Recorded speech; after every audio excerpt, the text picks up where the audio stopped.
शर्माते क्यों है? सभी तो है ना, पापा की कोई गुड़िया है, कोई परी है, कोई लाडली है ना, कोई फूल है ना। तो बहनों, इन सबको अब साइड में रख के पापा की शेरनी बनना स्टार्ट कर। हमारी छोरियों क्या छोरों से कम है?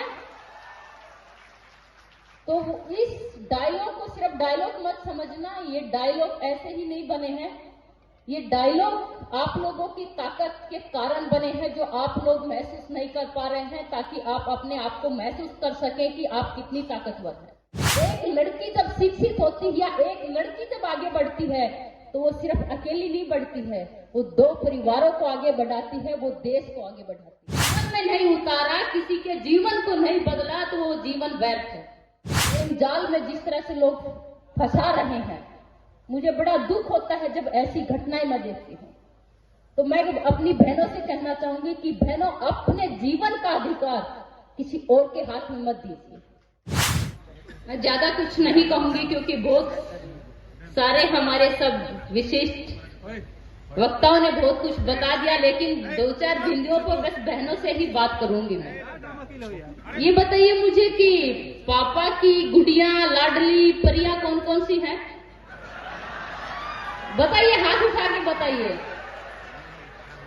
शर्माते क्यों है? सभी तो है ना, पापा की कोई गुड़िया है, कोई परी है, कोई लाडली है ना, कोई फूल है ना।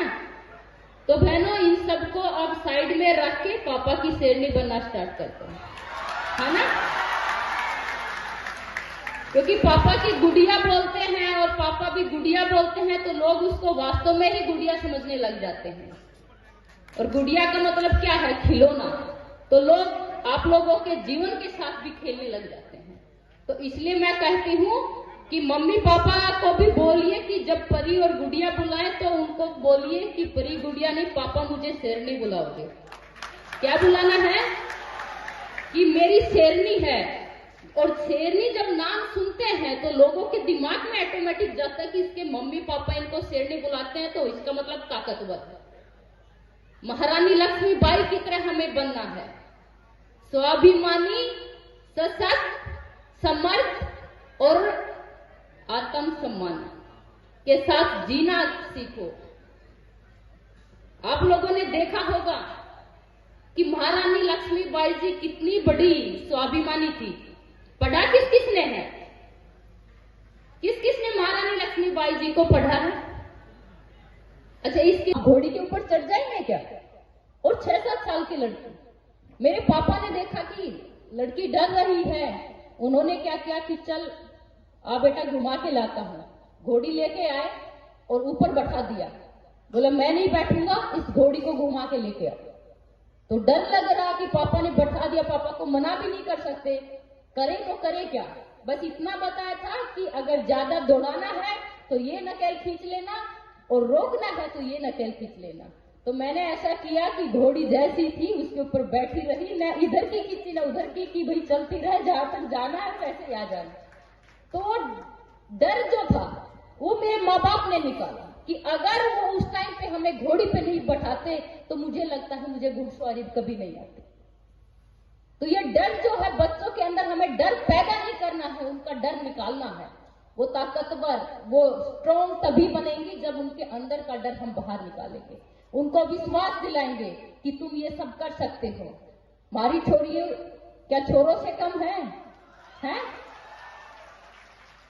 तो इस डायलॉग को सिर्फ डायलॉग मत समझना, ये डायलॉग ऐसे ही नहीं बने हैं, ये डायलॉग आप लोगों की ताकत के कारण बने हैं, जो आप लोग महसूस नहीं कर पा रहे हैं, ताकि आप अपने आप को महसूस कर सकें कि आप कितनी ताकतवर हैं। क्योंकि नारी के अंदर कहते हैं ना कि एक लड़की जब शिक्षित होती है या एक लड़की जब आगे बढ़ती है, तो वो सिर्फ अकेली नहीं बढ़ती है, वो 2 परिवारों को आगे बढ़ाती है, वो देश को आगे बढ़ाती है। क्योंकि नारी के अंदर, महिला के अंदर वो शक्ति होती है कि वो पूरी दुनिया को आकार दे सकती है। सिर्फ खुद को आकार नहीं, पूरी दुनिया को आकार देने की शक्ति अगर किसी में है तो नारी के अंदर है। तो अपने बहुत से लोग आज मुझे भी कहते हैं कि सब कुछ मिल गया, आपको क्या जरूरत है बोलने की, कहने की, सुनने की, क्या जरूरत है? बात सोचने की भी है कि सब कुछ दिया हुआ है, भगवान का दिया हुआ सब कुछ है, आप लोगों का प्यार है, आशीर्वाद है, धन दौलत सब कुछ है। लेकिन जो कुछ मैंने आप लोगों से पाया है, जो कुछ मेरे देश ने मुझे दिया है, तो मेरा फर्ज बनता है कि मैं वापस अपने देश को दूं।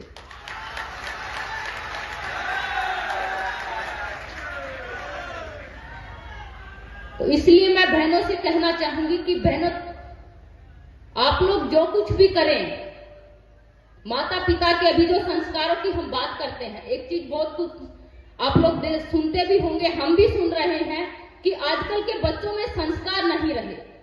लेकिन इस ओर किसी ने ध्यान नहीं दिया है कि क्या वो वास्तव में संस्कार हमें मिल रहे हैं जो हमारे दादा परदादा परदादी हमें दिया करते थे।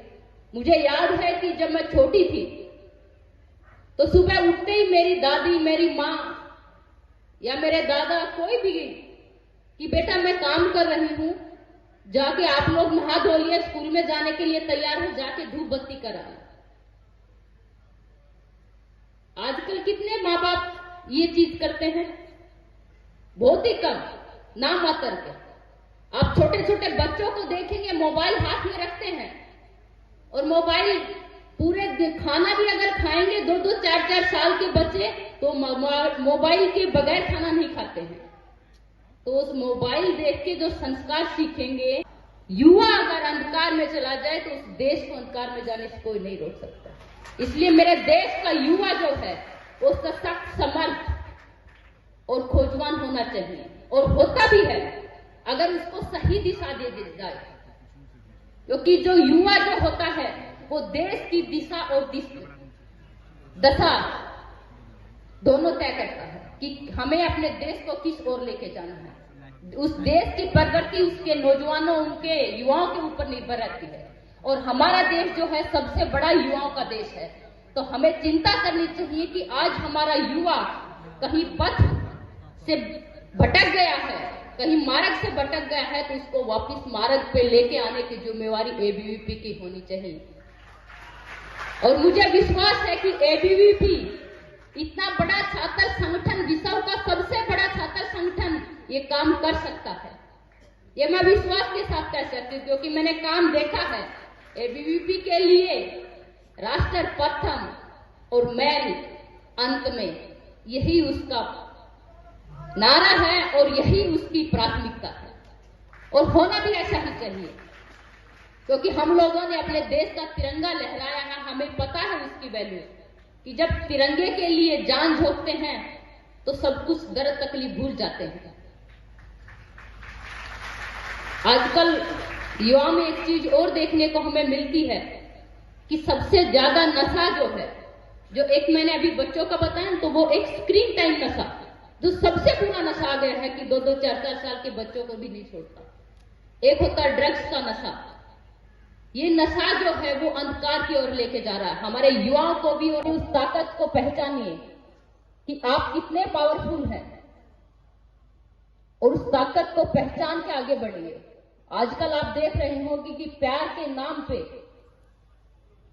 प्रेम जाल में जिस तरह से लोग फंसा रहे हैं, मुझे बड़ा दुख होता है जब ऐसी घटनाएं मैं देखती हूं। तो मैं अपनी बहनों से कहना चाहूंगी कि बहनों, अपने जीवन का अधिकार किसी और के हाथ में मत दीजिए। ये किसी को विश्वास मत दिलाइए, इतना विश्वास मत दिलाइए कि आप उनके बिना रह नहीं सकते। हर टाइम उनको यह विश्वास और एहसास कराइए कि आप उनके बगैर हर टाइम, हर सेकंड रह सकते हैं। जिस दिन आपने महसूस कराना सिखा दिया, कोई भी आपको प्रेम जाल में नहीं फंसा पाएगा। क्या बोला है? आप बहनों की रक्षा सुरक्षा भी मेरी जिम्मेदारी है, और इन भाइयों की भी जिम्मेदारी है। इन भाइयों के जिम्मे भी कहते हैं कि एबीवीपी छात्र संगठन जो है, महिलाओं का जिस तरह सम्मान करता है, उसी तरह रक्षा भी करता है, और इसी को हमें आगे लेके जाना है।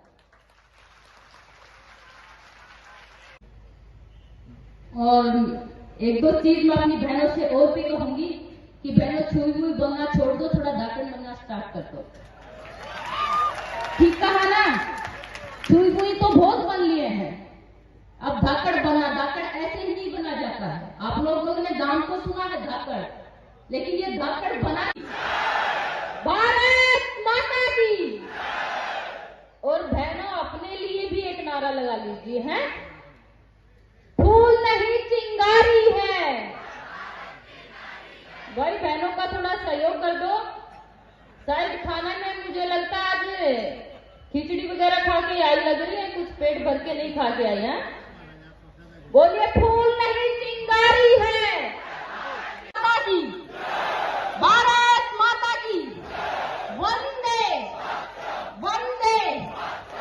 एबीवीपी का तो नारा भी कहीं आंख बंद करके भी अगर सुनेंगे तो नारे से ही पता चल जाएगा कि एबीवीपी के बच्चे जो छात्र संगठन है वो नारा लगा रहे हैं। मतलब एक पहचान भी